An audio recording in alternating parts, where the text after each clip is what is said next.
नमस्कार, स्वागत है आपको। आप देख रहे हैं इंडिया न्यूज। मैं हूं आपके साथ सोनाली तोमर। बुलेटिन की शुरुआत कर लेते हैं। आपको देखिए, प्रदेश में कोरोना की रफ्तार अब लगातार बढ़ती हुई नजर आ रही है। पिछले 24 घंटे में 102 नए कोरोना के सामने आए हैं। वहीं राजधानी में सबसे अधिक 76 नए कोरोना के सामने आए हैं। इसके बाद जयपुर में एक्टिव मरीजों की संख्या 418 हो गई है। साथ ही प्रदेश में एक्टिव मरीजों की संख्या 605 पहुंच गई है। तो अब लगातार धीरे धीरे कोरोना के केसेस बढ़ते हुए नजर आ रहे हैं। अगर पिछले 24 घंटे की बात की जाए तो 102 नए मामले सामने आए हैं। वहीं राजधानी जयपुर में सर्वाधिक 76 नए कोरोना केस आए हैं। वहीं जयपुर की अगर बात की जाए तो 418 एक्टिव कोरोना केस हैं। वहीं प्रदेश में एक्टिव केसों की संख्या कुल 605 पहुंच गई है। तो अब लगातार कोरोना के केस सामने आ रहे हैं और वहीं अब सावधानी बरतने की जरूरत है।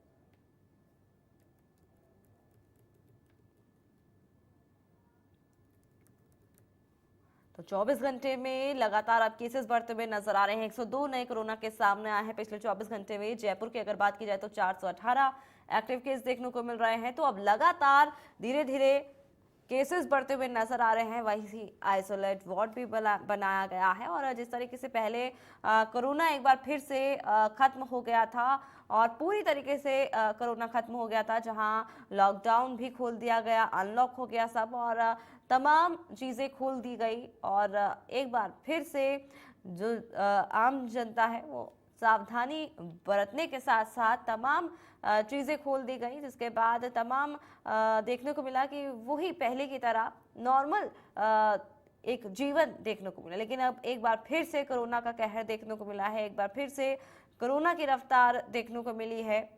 वहीं पिछले कुछ दिनों से लगातार कोरोना के केसेस बढ़ रहे हैं। इससे अब सतर्कता बरतने की ज़रूरत है। एक बार फिर से सावधानी बरतने की ज़रूरत है और एक बार फिर से सोशल डिस्टेंसिंग बनाने की ज़रूरत है, जहां लोगों में अब कोरोना का खौफ दूर हो गया था और सोशल डिस्टेंसिंग का पालन करना कहीं ना कहीं लोग भूल गए थे। तो एक बार फिर से अब कोरोना ने दस्तक दे दी है, जिसके बाद अब सोशल डिस्टेंसिंग का पालन करना काफ़ी ज़्यादा ज़रूरी है। मास्क लगाना काफ़ी ज़्यादा ज़रूरी है। तो वही जो प्रोटोकॉल्स हैं वो अपनाना चाहिए, जिसकी वजह से ये पूरी तरीके से कोरोना को मात दे सके। तो अब राजधानी जयपुर की अगर बात की जाए तो 76 नए कोरोना केस देखने को मिले हैं। जयपुर में 418 एक्टिव कोरोना केस हैं। वहीं अगर अस्पतालों की बात की जाए तो अस्पतालों में भी तमाम व्यवस्था देखने को मिली है। आइसोलेटेड वार्ड भी बनाए गए हैं और जो कोरोना पॉजिटिव पाए गए हैं उनको आइसोलेट कर दिया गया है। तो ये आपको बता दें कि अब लगातार धीरे धीरे कोरोना के केसेस बढ़ रहे हैं, जो एक काफ़ी ज़्यादा खतरनाक साबित हो सकता है आने वाले दिनों में। तो इसलिए अभी से ही सावधानी बरतने की ज़रूरत है।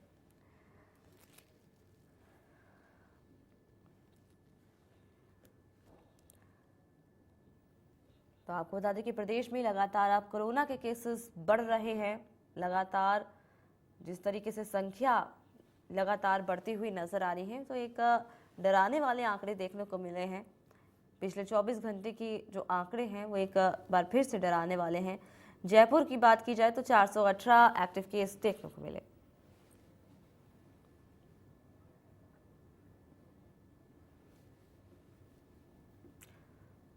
तो वहीं इसी खबर को लेकर के हमारे साथ हमारे संवाददाता बसंत पांडे हमारे साथ जुड़ चुके हैं लाइव। बसंत, आपसे जानना चाहेंगे, जिस तरीके से खबरें अब सामने आ रही हैं कि लगातार आप केसेस में इजाफा देखने को मिला है, क्या पूरी जानकारी है वो आपसे जानना चाहेंगे बसंत। देखिए, जैसा विशेषज्ञों ने कहा था कि चौथी लहर की दस्तक हो गई, ये कहीं ना कहीं चौथी लहर की दस्तक ही दिख रही है। प्रतिदिन आंकड़ों में इजाफा देखने को मिल रहा है। बीते 24 घंटे की अगर बात करें, बीते 24 घंटे में राजस्थान में 102 नए मरीज सामने आए और सर्वाधिक मरीज जो है राजधानी जयपुर में निकलकर सामने आए। जयपुर में 76 नए केस सामने आए हैं और वहीं एक्टिव केसों की संख्या 605 पहुंच गई है। और जयपुर में एक्टिव केसों की संख्या की अगर बात करें तो 418 जयपुर में है और धौलपुर में 102 जो है एक्टिव केसों की संख्या है। हालांकि जिस तरह आंकड़े बढ़ रहे हैं, सरकार की चिंताएं भी बढ़ती जा रही है। लगातार मुख्यमंत्री लोगों से गाइडलाइन की पालना करने की अपील करने में लगे हैं। अब जिस तरह आंकड़े बढ़ रहे हैं उसको लेकर शाम को कैबिनेट की बैठक भी है। कैबिनेट बैठक में जिस तरह आंकड़े बढ़ रहे हैं उसको लेकर चर्चा की जाएगी और मुख्यमंत्री की ओर से बड़ा फैसला भी यहां आज लिया जा सकता है। इसके साथ साथ ही हालांकि सरकार के स्तर पर संसाधनों को दुरुस्त कर लिया गया है, साथ ही साथ जो जांच का दायरा है उसे भी बढ़ा दिया गया है। अब प्रतिदिन राजधानी में 6000 जांच करने के जो है निर्देश चिकित्सा विभाग की ओर से दिए गए हैं। लेकिन जरूरत है सबसे पहले आम जनता को जागरूक होने की, क्योंकि त्योहारी सीजन चल रहा है, शादियों में लोगों की भीड़ देखने को मिल रही है, गाइडलाइन की पालना नहीं हो रही है। पर्यटक स्थलों की अगर बात करें,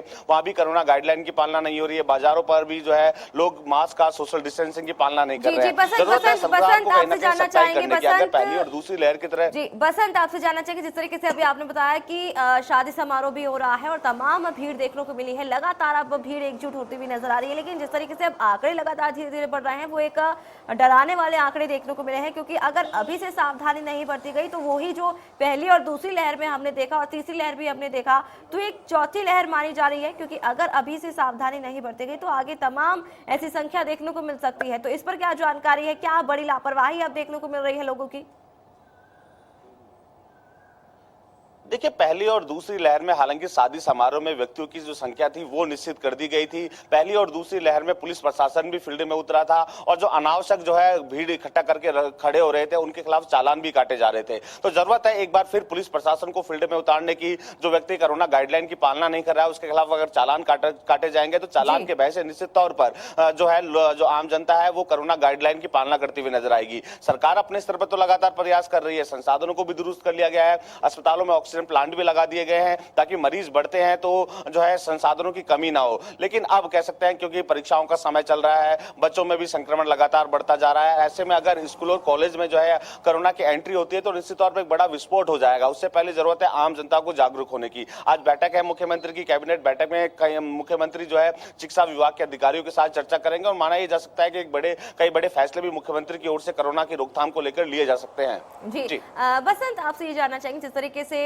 ये जो लहर है ये देखने को मिला है कि ये जो लहर है कोरोना की लहर वो बच्चों में अब देखने को मिल रही है, इसको पर क्या आपके पास अपडेट है? क्योंकि तमाम जो इस बार बच्चों पर भी कोरोना देखने को मिल रहा है, तो क्या अपडेट है वो जानेंगे। देखिए, निश्चित तौर पर सर्वाधिक केस राजधानी जयपुर में निकलकर सामने आ रहे हैं और जयपुर में 418 एक्टिव केस हैं। अब बात करें बच्चों की, क्योंकि भीषण गर्मी का कहर बढ़ रहा है। मौसम विभाग और चिकित्सकों का कहना है कि इस भीषण गर्मी में जो बच्चों की ह्यूमिनिटी पावर है वो कम हो गई है और ह्यूमिनिटी पावर कम होने से वो कहीं ना कहीं कोरोना की चपेट में आ जा रहे हैं। ऐसे में चिकित्सक भी जो है अभिभावकों से अपील कर रहे हैं कि ज्यादा से ज्यादा संख्या में बच्चों को जो है पानी पिलाए और पेय पदार्थ, जूस का सहारा ले, क्योंकि ह्यूमिनिटी पावर कम होने के चलते कोरोना की चपेट में बच्चे आ रहे हैं। तो कहीं ना कहीं चिकित्सक भी चिंतित हैं, क्योंकि अस्पतालों में जो है बच्चों की और भीड़ काफी देखने को मिल रही है। तो ह्यूमिनिटी पावर कम होने के चलते जो है बच्चे इसके कोरोना की चपेट में आ रहे हैं। सरकार अपने स्तर पर प्रयास कर रही है, चिकित्सक भी लगातार अपील कर रहे हैं, लेकिन हालात कुछ और ही बयां कर रहे हैं। बाजारों में लोगों की भीड़ देखने को मिल रही है, पर्यटक स्थलों पर सैलानी जो है वो भी जो है गाइडलाइन की पालना नहीं कर रहे हैं। नए पर्यटन विभाग के अधिकारी कोरोना गाइडलाइन की पालना करवा रहे हैं। अगर वक्त रहते जो है पुलिस प्रशासन और प्रशासनिक अधिकारी अगर फील्ड में उतरेंगे तो निश्चित तौर पर राजस्थान से कोरोना का खात्मा हो पाएगा। अगर यही हलचल रही और इसी तरह लोग जो है लापरवाह होते रहे तो एक बड़ा विस्फोट देखने को मिल सकता है। बसंत, जिस तरीके से लहर अब देखने को मिली है कोरोना की और लगातार अब केसेस बढ़ते हुए नजर आ रहे हैं, इस पर डॉक्टर्स का क्या कुछ कहना है वो भी जरा बताएं। देखिए, डॉक्टरों का साफ तौर पे कहना है कि केस लगातार बढ़ रहे हैं और जांच का दायरा भी जो है बढ़ा दिया गया है। अब शिशु जो चिकित्सक है उनको भी प्रशिक्षण दिया जा रहा है, आशा सहयोगियों को भी प्रशिक्षण दिया जा रहा है। साथ ही नर्सेज और आशा सहयोगियां घर घर जाकर लोगों को जागरूक कर रही है और कोरोना की गाइडलाइन की पालना करने की अपील भी यहाँ की जा रही है। चिकित्सक अपने स्तर पर अपील कर रहे हैं, क्योंकि भीषण गर्मी का कह रहा है, इस भीषण गर्मी में आम जनता हो चाहे बच्चे हो, उनकी ह्यूमिनिटी पावर कम हो जाती है और ह्यूमिनिटी पावर कम होने के बाद जो है कोरोना की चपेट में आ जाते हैं। चिकित्सक अपील कर रहे हैं अस्पतालों में जो है पंपलेट लगाकर, बैनर लगाकर जो अस्पताल में आने वाले मरीज हैं उनको भी जागरूक करने में लगे हैं। लेकिन जरूरत है सबसे पहले आम जनता को जागरूक होने की। पहली और दूसरी लहर में जिस तरह सावधानी आम जनता की ओर से बढ़ती गई थी, अगर ऐसी सावधानी बढ़ती जाएगी तो निश्चित तौर पर राजस्थान से कोरोना का खात्मा हो पाएगा। जी बसंत, इस पूरी जानकारी के लिए बहुत बहुत शुक्रिया आपका।